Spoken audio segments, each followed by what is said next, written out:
ಓಂ ಗುಹಾಂ ಪ್ರವಿಷ್ಟೌ ಆತ್ಮಾನೋ ಹಿ ತದ್ದರ್ಶನಾತ್ ಓಂ.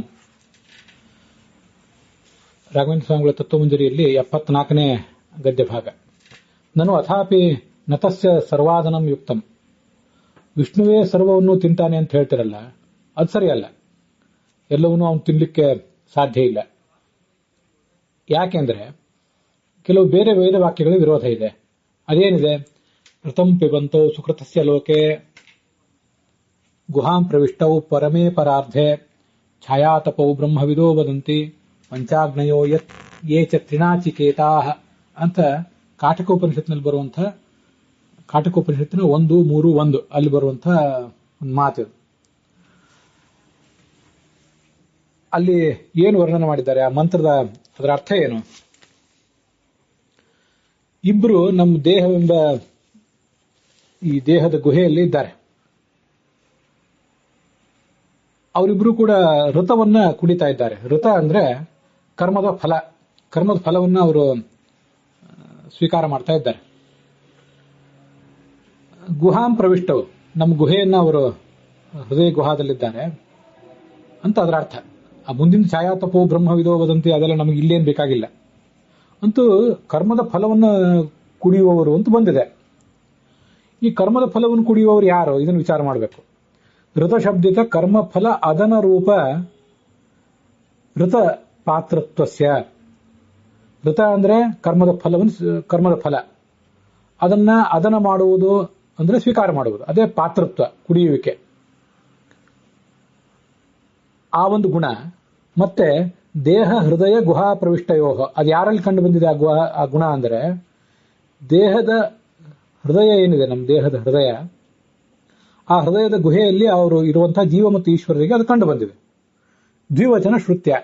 ವೇದದಲ್ಲಿಯೇ ಪಿಬಂತೌ ಅಂತ ದ್ವಿವಚನ ಇದೆ.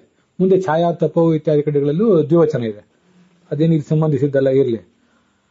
ಹೀಗೆ ದ್ವಿವಚನ ಕಂಡು ಬಂದಿದೆ. ಜೀವೇಶ್ವರಯೋ ದ್ವಿವಚನ ಶ್ರುತ್ಯ. ದ್ವಿವಚನವು ವೇದವಾಕ್ಯದಲ್ಲಿ ಕೇಳಿ ಬರೋದ್ರಿಂದ ದ್ವಿವಚನ ಶ್ರುತ್ಯ ಪ್ರತೀತಾವಪಿ, ಹೀಗೆ ದ್ವಿವಚನ ಅಂತ ಕಂಡು ಬಂದಿದೆ. ಹಾಗಾದ್ರೆ ಇದನ್ನು ಕುಡಿಯುವವರು ಯಾರು ಅಂತ ವಿಚಾರ ಮಾಡಬೇಕಲ್ಲ ನಾವೀಗ. ಈಶ್ವರಸ್ಯ ಅನಶ್ನನ್ ಇತ್ಯಾದಿನ ಕರ್ಮಫಲ ಅನತೃತ್ವ. ಈ ಪರಮಾತ್ಮ ಆ ಕರ್ಮದ ಫಲವನ್ನು ಸ್ವೀಕಾರ ಮಾಡ್ತಾನೆ? ಅವನು ಮಾಡಲಿಕ್ಕೆ ಸಾಧ್ಯ ಇಲ್ಲ. ಯಾಕೆ ಸಾಧ್ಯ ಇಲ್ಲ ಅಂದ್ರೆ ಅವನು ಅನಶ್ನನ್ನನ್ನು ಅಭಿಚಾಕಶೀತಿ ಅಂತ ಅಥರ್ವಣೋಪನಿಷತ್ತಿನ ಮತ್ತೊಂದು ಭಾಗವನ್ನು ಹಿಂದೆ ನಾವು ಅನೇಕ ಕಡೆ ನೋಡೇ ಇದ್ದೇವೆ. ಕರ್ಮದ ಫಲವನ್ನು ಅವನೆಂದೂ ಸ್ವೀಕಾರ ಮಾಡೋದಿಲ್ಲ ಅಂತ. ಇಬ್ಬರಿದ್ದಾರೆ ಈ ಹೃದಯದ ಈ ದೇಹದಲ್ಲಿ. ಆ ಇಬ್ಬರ ಪೈಕಿ ಈ ಜೀವ ಅನ್ನುವುದು ಕರ್ಮದ ಫಲವನ್ನು ಸ್ವೀಕಾರ ಮಾಡ್ತಾ ಇದೆ, ಆದರೆ ಪರಮಾತ್ಮ ಅನ್ನುವ ಹಕ್ಕಿ ಕರ್ಮದ ಫಲವನ್ನು ಸ್ವೀಕಾರ ಮಾಡ್ತಾ ಇಲ್ಲ ಅಂತ ಹೀಗೆ ಬಂದಿದೆ. ಅನಶ್ನನ್ ಇತ್ಯಾದಿನ ಕರ್ಮಫಲ ಅನತೃತ್ವಾತ್. ಇತ್ಯಾದಿನ ಅಂದ್ರೆ ಅಥರ್ವಣೋಪನಿಷತ್ನಲ್ಲಿ ಬಂದಿರುವ ಆ ಮಾತಿನಂತೆ ಕರ್ಮದ ಫಲವನ್ನು ಅವನು ಸ್ವೀಕಾರ ಮಾಡುವುದಿಲ್ಲ. ಆದ್ದರಿಂದ ಕರ್ಮಫಲ ಅನತೃತ್ವಾತ್. ಹಾಗಾದ್ರೆ ಈಶ್ವರ ಅಂತ ಕರ್ಮದ ಫಲವನ್ನು ಸ್ವೀಕಾರ ಮಾಡುವುದಿಲ್ಲ ಅಂತ ಆಯ್ತು. ಈಶ್ವರ ಕರ್ಮಫಲವನ್ನು ಸ್ವೀಕಾರ ಮಾಡುವುದಿಲ್ಲ ಅಂತ ಆದ್ಮೇಲೆ ಅವನನ್ನ ಸರ್ವಾತ್ಮ ಅಂತ ಹೇಗೆ ಹೇಳ್ತೀರಿ? ಎಲ್ಲವನ್ನೂ ತಿನ್ನುವ ಅಂತ ಹೇಗೆ ಹೇಳ್ತೀರಿ ನೀವು? ಈಗ ನಾವು ಹಿಂದೆ ನೋಡಿದಂತಹ ಬೃಹದಾರಣ್ಯಕ ಉಪನಿಷತ್ತಿನ ಮಾತಿನಲ್ಲಿ ಸರ್ವವನ್ನು ತಿನ್ನುವವನು ಯಾರಿದ್ದಾನೋ ಅವನು ಅದಿತಿ ಅಂತ ನೀವು ಹೇಳಿದ್ರಿ. ವಿಷ್ಣುವು ಸರ್ವವನ್ನು ತಿನ್ನುವವನು ಅಂತ. ಮತ್ತೆ ಅಲ್ಲಿ ನಿಮ್ಮದು ಅರ್ಥ ಬೇರೆ, ಅಸಂಕುಚಿತ ಸರ್ವಾತೃತ್ವ ಅಂತ. ಏನು ಆ ಸರ್ವ ಎಂಬ ಶಬ್ದಕ್ಕೆ ಯಾವುದೇ ರೀತಿಯ ಸಂಕೋಚ ಮಾಡಬಾರ್ದು, ಪೂರ್ಣವನ್ನು ತಿನ್ನುವವನು ಅಂತ ನಿಮ್ಮ ಅರ್ಥ. ನಿಮ್ಮ ಅರ್ಥ ಇದೆ. ಅಂತಹ ಸರ್ವಾತೃತ್ವ ಬರಬೇಕಾದ್ರೆ ಭಗವಂತನಿಗೆ ಅವನು ಪ್ರಳಯ ಕಾಲದಲ್ಲೂ ಎಲ್ಲವನ್ನು ತಿನ್ನಬೇಕು, ಕರ್ಮಫಲವನ್ನು ತಿನ್ನಬೇಕಲ್ಲ. ಅವನು ತಿಂದ್ರೆ ಮಾತ್ರ ಅವನಿಗೆ ಅಸಂಕುಚಿತವಾದ ಸರ್ವ ಭೋಕ್ತೃತ್ವ ಅಂತನೂ ಬರೋದು ಸಾಧ್ಯ. ಆದ್ರೆ ಇಲ್ಲಿ ಆ ಕರ್ಮದ ಫಲವನ್ನು ಅವನು ತಿಂತಾ ಇಲ್ಲ ಅಂತ ಅಥರ್ವಣ ಉಪನಿಷತ್ತು ಹೇಳಿರುವುದರಿಂದ ಈ ಕರ್ಮದ ಫಲವನ್ನು ತಿನ್ನುವಂತಹ ವ್ಯಕ್ತಿ ಅಂದ್ರೆ ಜೀವ ಅಂತ ನಾವು ತಿಳ್ಕೋಬೇಕು. ಕರ್ಮದ ಫಲವನ್ನು ತಿನ್ನುವಂತವನು ಜೀವನೇ. ಆ ಜೀವನನ್ನೇ ಈ ವೇದವಾಕ್ಯ ಹೇಳಿದೆ. ಋತಂ ಪಿಬಂತೋ ಸುಕೃತಸ್ಯ ಲೋಕೆ ಗುಹಾಂ ಪ್ರವಿಷ್ಟೋ ಪರಮೇ ಪರಾರ್ಧೆ ಅಂತ. ಆದ್ರಿಂದ ಸರ್ವಭೋಕ್ತೃತ್ವ ಅಂತ ಅನ್ನೋದು ಪರಮಾತ್ಮನಿಗೆ ಬರಲಿಲ್ಲ. ಅದು ಅದಿತಿಗೆ ಬಂತೋ ಇಲ್ಲೋ, ಮತ್ತಾವುದೋ ದೇವತೆಗೆ ಬಂತೋ, ಜೀವನಿಗೆ ಬಂತೋ ಇಲ್ಲೋ, ಅದೊಂದು ವಿಷಯ ಬೇರೆ. ಇದೊಂದು ಜಿಜ್ಞಾಸೆ. ಪರಮಾತ್ಮನಿಗಂತೂ ಸರ್ವಭೋಕ್ತೃತ್ವ ಬರಲಿಲ್ಲಲ್ಲ, ಪ್ರಳಯ ಕಾಲದಲ್ಲಿ ಭೋಕ್ತೃತ್ವ ಬಂತು, ಆದ್ರೆ ಈ ಕರ್ಮಫಲ ಭೋಕ್ತೃತ್ವ ಅನ್ನೋನಿಗೆ ಬರಲಿಲ್ಲ. ಆದ್ರಿಂದ ಸರ್ವಾದನಂ ಅಂತಿದೆ ಶಬ್ದ ಅಲ್ಲಿ. ಸರ್ವಾದನಂ ಅಂದ್ರೆ ಸರ್ವಭಕ್ಷಣಂ. ಸರ್ವಭಕ್ಷಣಂ ನ ಯುಕ್ತಂ, ಅದು ಉಚಿತ ಆಗೋದಿಲ್ಲ. ಯಾಕೆಂದ್ರೆ ಕರ್ಮಫಲ ಅನತೃತ್ವ, ಕರ್ಮದ ಫಲವನ್ನು ತಿನ್ನೋದಿಲ್ಲ. ಆದ್ರಿಂದ ಕರ್ಮಫಲವನ್ನು ತಿಂತಾ ಇರುವವನು ಜೀವ ಅಂತಾನೆ ಆಗಬೇಕು ಅಂತ ಅವ್ರದ್ದು ಆಕ್ಷೇಪ. ಹಾಗಾದ್ರೆ ಅಲ್ಲಿ ಆ ಪೂರ್ವ ಪಕ್ಷದವರು ಏನು ಆಕ್ಷೇಪ ಮಾಡಿದ್ದಾರಲ್ಲ, ಅವರು ಆ ಆಕ್ಷೇಪದ ಮೇಲೆ ಮತ್ತೊಂದು ಪ್ರಶ್ನೆ ಬರ್ತದೆ. ಈ ಪರಮಾತ್ಮ ಕರ್ಮದ ಫಲವನ್ನು ಸ್ವೀಕಾರ ಮಾಡೋದಿಲ್ಲ, ಜೀವ ಮಾತ್ರ ಕರ್ಮದ ಫಲ ಸ್ವೀಕಾರ ಮಾಡ್ತಾನೆ ಅಂತ ಹೇಳಿದ್ರಿ. ಹಾಗಾದ್ರೆ ಜೀವ ಮಾತ್ರ ಕರ್ಮದ ಫಲ ಸ್ವೀಕಾರ ಮಾಡುವುದಾದ್ರೆ ಪಿಬಂತವು ಒಂದು ದ್ವಿವಚನ ಯಾಕೆ ಮಾಡಿದ್ರು? ಏಕವಚನ ಮಾಡ್ತಿದ್ರಲ್ಲ, ಪ್ರಥಮ್ ಪಿಬನ್ ಸುಕೃತಸ್ಯ ಲೋಕೆ ಅಂತ ಏಕವಚನ ಹೇಳ್ತಿದ್ರು. ಆ ಕರ್ಮದ ಫಲವನ್ನು ತಿನ್ನುವಂಥವನು ಜೀವ ಅಂತ ಏಕವಚನ ಹೇಳ್ತಿದ್ರು. ಪಿಬಂತವು ಒಂದು ದ್ವಿವಚನ ಹೇಳಿರುವ ಮೂಲಕ ಪರಮಾತ್ಮನೂ ಕೂಡ ಕರ್ಮದ ಫಲವನ್ನು ತಿಂತಾನೆ, ಅದರಿಂದ ಅವನಿಗೂ ಆ ಕರ್ಮಫಲ ಭೋಕ್ತೃತ್ವ ಅಂತ ಅನ್ನೋದು ಬಂದೇ ಬಂತು ಅಂತ ಹೇಳಬೇಕಾಗ್ತದಲ್ಲ. ಹೀಗೊಂದು ಜಿಜ್ಞಾಸೆ ಬರ್ತದೆ. ಪೂರ್ವಪಕ್ಷದವರು ತಮ್ಮ ಪೂರ್ವಪಕ್ಷ ಮಂಡಿಸಿ ಆಗಿದೆ, ಪರಮಾತ್ಮನಿಗೆ ಸರ್ವಭೋಕ್ತೃತ್ವ ಇಲ್ಲ, ಯಾಕೆಂದ್ರೆ ಕರ್ಮಫಲ ಭೋಕ್ತೃತ್ವ ಇಲ್ಲ ಅಂತ. ಅದರ ಮೇಲೆ ಪ್ರಶ್ನೆ, ಪರಮಾತ್ಮನಿಗೆ ಕರ್ಮ ಭೋಕ್ತೃತ್ವ ಇಲ್ಲ, ಜೀವನಿಗೆ ಮಾತ್ರ ಇರುವುದಾದ್ರೆ ಕಾಟಕೋಪನಿಷತ್ನಲ್ಲಿ ಋತಂ ಪಿಬಂತು ಅಂತ ದ್ವಿವಚನ ಯಾಕೆ ಬಂತು ಅಂತ ಹೀಗೊಂದು ಪ್ರಶ್ನೆ. ಅದಕ್ಕೆ ಅವರು ಉತ್ತರ ಹೇಳ್ತಾರೆ. ಪೂರ್ವಪಕ್ಷ ಮಂಡನೆ ಮಾಡಿದವರು ತಮ್ಮ ಉತ್ತರ ಹೇಳ್ತಾರೆ. ಅಂತೂ ಪೂರ್ವಪಕ್ಷವನ್ನೇ ಸಮರ್ಥನೆ ಮಾಡ್ಕೋತಾರ ಅವರು. ಏನು ಅಂದ್ರೆ ಇದು ಛತ್ರಿ ನ್ಯಾಯದಿಂದ ಹೊಂದಬಹುದು ಅಂತ.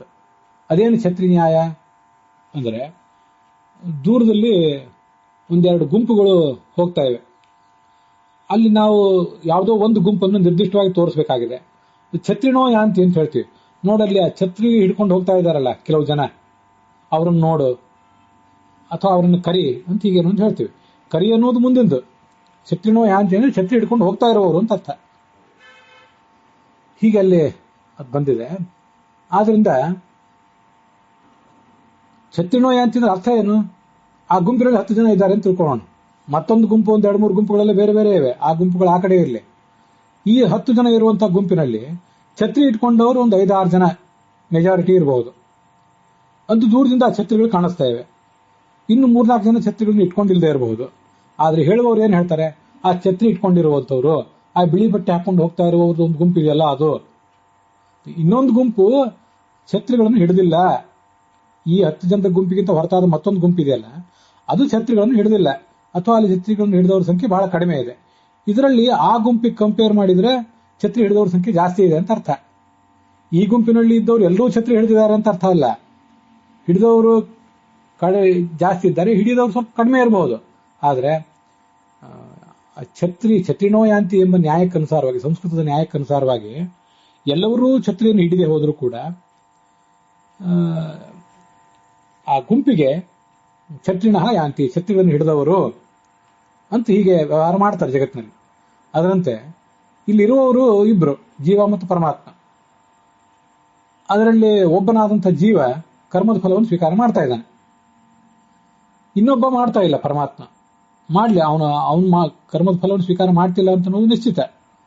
ಅವನು ಮಾಡದೆ ಹೋದ್ರೂ ಕೂಡ ಇಬ್ಬರನ್ನು ಒಟ್ಟಿಗೆ ಹೇಳಿದ್ದಾರೆ ಕರ್ಮದ ಫಲವನ್ನು ಸ್ವೀಕಾರ ಮಾಡುವವರು ಅಂತ. ಯಾಕೆಂದ್ರೆ ಛತ್ರಿ ನ್ಯಾಯದಿಂದ ಇಲ್ಲೂ ಕೂಡ ಛತ್ರಿನೋ ಯಾಂತಿ ಎಂಬಲ್ಲಿ ಎಲ್ಲ ಕಡೆಯಲ್ಲಿ ಛತ್ರಿ ಇಲ್ಲದೆ ಹೋದ್ರು ಛತ್ರಿ ಹಿಡಿದವರು ಹೋಗ್ತಾ ಇದ್ದಾರೆ ಅಂತ ಹೇಗೆ ಹೇಳ್ತಾರೋ, ಇವರಿಬ್ಬರೂ ಕೂಡ ಕರ್ಮಫಲವನ್ನು ಸ್ವೀಕಾರ ಮಾಡ್ತಾ ಇಲ್ಲ, ಒಬ್ಬನು ಮಾತ್ರ ಮಾಡ್ತಾ ಇದ್ರು ಆ ಇಬ್ಬರಿಗೂ ಹೊಂದುವಂತೆ ಋತಂ ಪಿಬಂತವು ಎಂಬುದಾಗಿ ದ್ವಿವಚನ ಹೇಳಬಹುದು. ಆದ್ರಿಂದ ಸರ್ವಾತೃತ್ವ ಅಂತ ಅನ್ನೋದು ಪರಮಾತ್ಮನಿಗೇನು ಬರಬೇಕಾಗಿಲ್ಲ. ಕರ್ಮಫಲವನ್ನು ತಿಂತಾ ಇಲ್ಲ, ಅವನಿಗೆ ಅದು ಬರಲಿಲ್ಲ. ಕರ್ಮಫಲವನ್ನು ತಿನ್ನುವನು ಜೀವ ಮಾತ್ರ. ದ್ವಿವಚನವನ್ನ ಛತ್ರಿ ನ್ಯಾಯದಿಂದ ಹೊಂದಿಸಬಹುದು. ಅಂತೂ ಸರ್ವಾತೃತ್ವ ಅನ್ನೋದು ಪರಮಾತ್ಮನಿಗೆ ಬರಲಿಲ್ಲ. ಬೇರೆ ಯಾರಿಗೆ ಬಂತೋ ಬಿಡ್ತೋ ಅದು ವಿಷಯ ಬೇರೆ, ಪರಮಾತ್ಮನಿಗೆ ಬರಲಿಲ್ಲ ಅಂತ ನಮ್ಮ ತಕರಾರು. ಇದು ಪೂರ್ವಪಕ್ಷ. ಛತ್ರಿ ನ್ಯಾಯನ ಛತ್ರಿನೋ ಯಾಂತಿ ಎಂಬ ನ್ಯಾಯಕ್ಕನುಸಾರವಾಗಿ ಜೀವೇಶ್ವರವು, ಜೀವರಿಬ್ಬರೂ ಕೂಡ ಋತಂ ಪಿಬಂತವು ಇತಿ ಉಕ್ತಿ ಉಪಪತ್ತೇಹೆ, ಈ ಒಂದು ಹೇಳಿಕೆ ಅಂತ ಅನ್ನೋದು ಉಪಪನ್ನವಾಗಬಹುದು. ಇತ್ಯತಃ ಹೀಗೊಂದು ಪೂರ್ವಪಕ್ಷ ಬಂದಾಗ ಅದಕ್ಕೆ ಉತ್ತರ ರೂಪವಾಗಿ ಗುಹಾಂ ಪ್ರವಿಷ್ಟವು ಆತ್ಮಾನವೆಂಬ ಸೂತ್ರ, ಮತ್ತೆ ಅದರ ಮುಂದೆ ಬರುವಂತಹ ಮತ್ತೊಂದು ಸೂತ್ರ ಇದೆ.